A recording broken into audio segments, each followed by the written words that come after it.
Hi! Hello po! It's me, Lewis Fred Jr. and you are the Kayangs!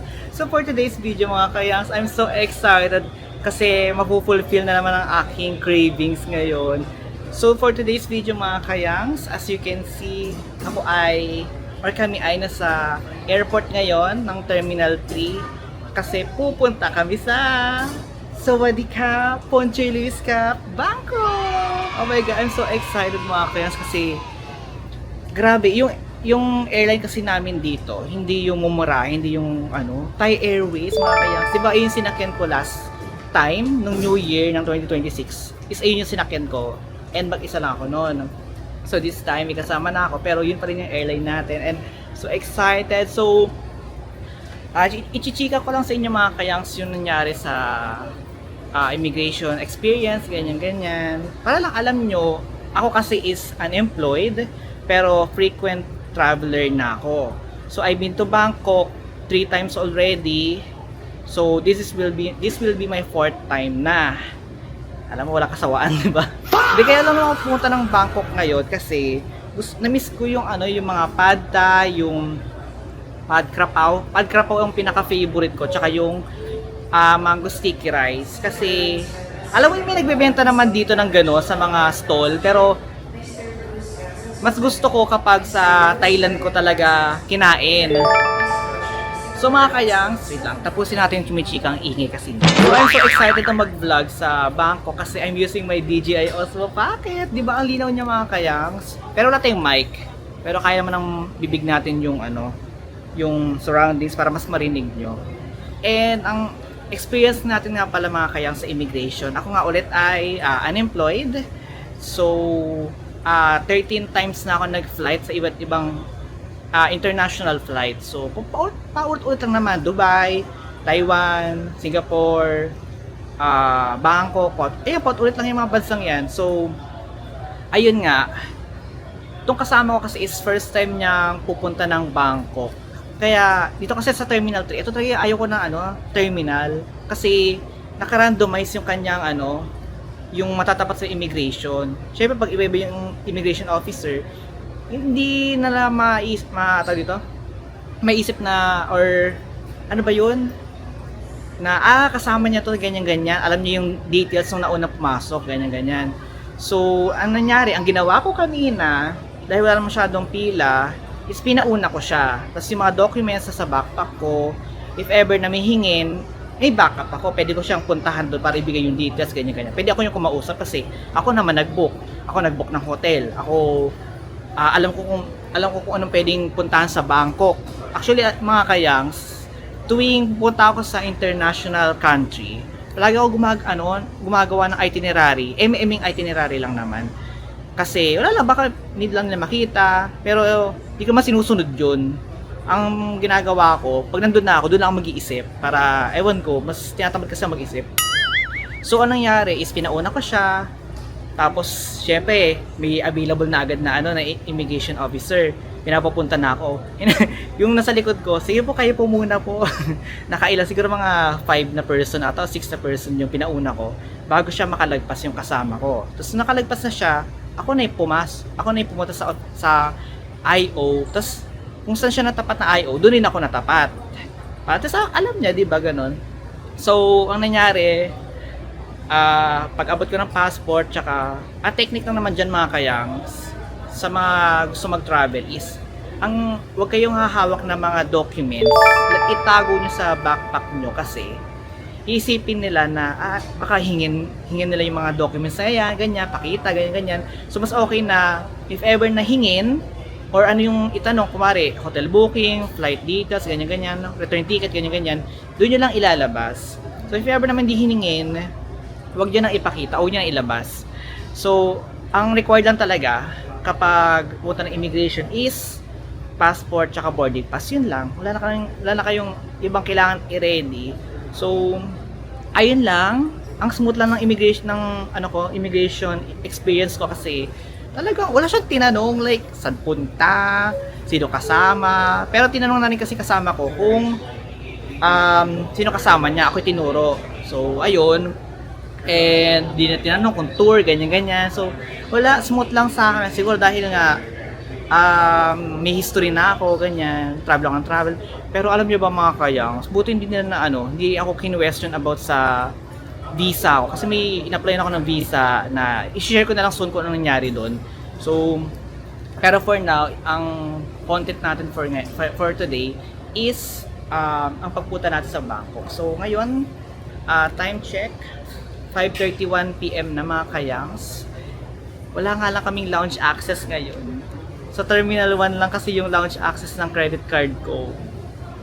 Pero sa pag-uwi ko ng Pilipinas galing sa Bangkok, doon meron akong access na Miracle Lounge ata yun or something, or Coral something na lounge sa Bangkok. So, ayan mga kayangs, and update ko na lang kayo later kasi nagugutom na kami para makakain na rin kami. So, update ko kayo later. So, ayan, nag-crave ako ng siopaw. Alaka lang siopaw nila, oh. Ayan. Kasi nung huling siopaw ko, ano ba to? Nung huling siopaw ko mga kayangs, hindi ko siya nakain ng gabi kasi nga, kusog ako noon or parang may ibang kinain. Baka kinabukasan, kinain na ng kapatid ko. Hindi ko tayo nakain ng siopaw ko ng nung 7-Eleven. So, maaga-aga pa naman mga kayangs. And, maghahanap na kami ng makakain. Pero, so, ayan mga kayangs, 1955 Thai Airways to Bangkok. Retimed ng 2015. So, delay siya mga kayangs. So, ito na yung siopaw namin. So, alam niyo ba mga kayangs, ngayon lang ulit ako makakapag-flight simula nung nagmahal yung gas ng aeroplano. So, ito kasi nakabook na to parang 3 months ago. Diba, no? 3 months ago, no? 3 months ago na siya nakabook. So, hindi kami nadamay. So, pag nag-book pa ngayon, mahal na. Alam niyo ba mga kaya? May cold, may warm, tsaka may hot. Every time na talaga pinipinat ko yung cold, may init na ginalabas dyan. Never lumamig ang tubig dyan. Sa ilang beses kong pagpunta dito, or pag-refill ko ng tubig dyan, palagi may init. So ako yung nakain ngayon ng siopaw. Mahal ng siopaw. Palibre lang ako sa kasama ko, 90 plus daw ko. So masarap. Malaki. So sa mga nagtataka dyan, bakit balik ka ng Bangkok? Ano ba meron sa Bangkok? Kung ako din tatanungin mo, wala rin masyado. Pero ang nagustuhan ko sa Bangkok talaga is their food. Kasi gusto na mga Thai, mga spicy. Eh, di ba I love spicy? Grabe kung kumain ako sa karinderya doon. Karinderya lang ang sarap ng sausawan nila, napakaanghang. Kasi mango sticky rice, yung Thai tea talaga. Kasi di mahilig din ako sa sweet. Yung Thai tea nila napakasarap, pero feeling ko napakadami sugar din nun. Pero kung tatanungin mo ako sa mga tourist spot, wala akong masyadong marirecommend kasi para kang sa Metro Manila. Tapos traffic din. Pero sarap mamili dun sa Bangkok. Sarap ng mga pagkain nila doon. Hindi ko nga lang magta-try kami doon ng mga yung insect na mga pagkain. Kasi sa tatlong balik ko doon, hindi ako kumain ng mga gano'n. Hindi ako nag-try ng mga gano'n. Kasi nga, natatakot ako na minsan ako lang mag-isa magpupunta ng Bangkok. Paano ko sumakit yung tiyan ko, diba? So, hindi ko siya nagagawa. Ayan, sobrang delay mga kayang sang flight namin. Delay tayo, mga pag-Thai Airways ulit tayo. Yes, thank you. And oh my God! Thank you, Lord! O pag-Thai Airways ulit tayo mga kayangs. Thai Airways. Swati Hub. Cheers. So nandito kami sa sa upuan. Ang liit. Walang screen dito. Tapos 6 seats lang per row. Di tulad ng huli ko nasakyan, makaka-copyright tayo dito ngayon. Update ko na kayo later. Actually, lakas ka ng ulan. So, see you later, Bangkok. Pagdating namin doon, Diyos ko, gabi na, late na. So I'm so excited sa food na isi-serve nila dito mamaya. Kasi nagsiserve silang food dito, free meal. Compare sa Serpak, Air Asia, cup noodles na nga lang bumabayad ka pa.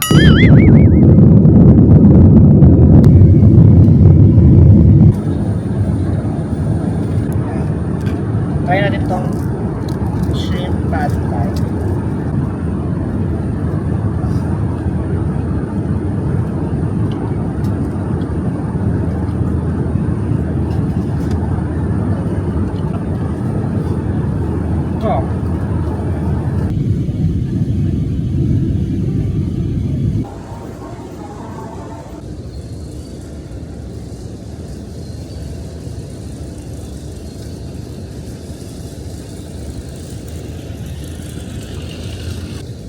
mga kayangs, update lang. Kakarating lang namin dito sa Suvarnabhumi Airport o Suvarnabhumi Airport. 12:06 AM na, Bangkok time. Pagod na ako. Wala namang sasakyan na tren kasi hanggang 12 AM lang yon, Bangkok time. So, walang choice kundi magta-taxi tayo. Pero may voucher naman yung ano nila, yung booking app. Hindi ko na sasabihin kasi hindi naman sponsor. So, wala eh. Medyo na-late kami ng dating kasi na-delay yung flight. So, ako may choice. Pwede naman gano'n kalayo sa ano. Parang ang magagastos namin is 160 baht. Dapat 260 baht. Kaso meron 100 baht off. So, parang 160 baht na lang. So, update ko na lang kayo later mga kayas kapag nakarating na tayo sa hotel kasi I'm so tired na.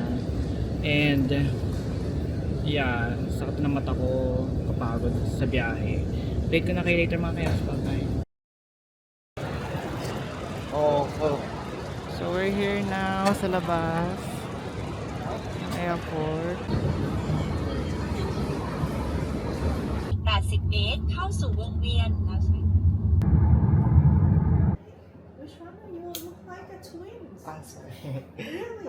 Here, me. Okay, this is the deposit. Yes. And this is your passport. Luggage. Okay. So this is the passport.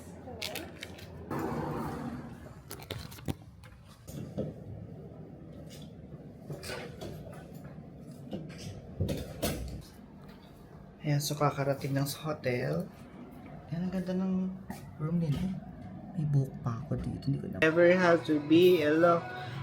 Dapat inaan natin si Taylor Swift eh.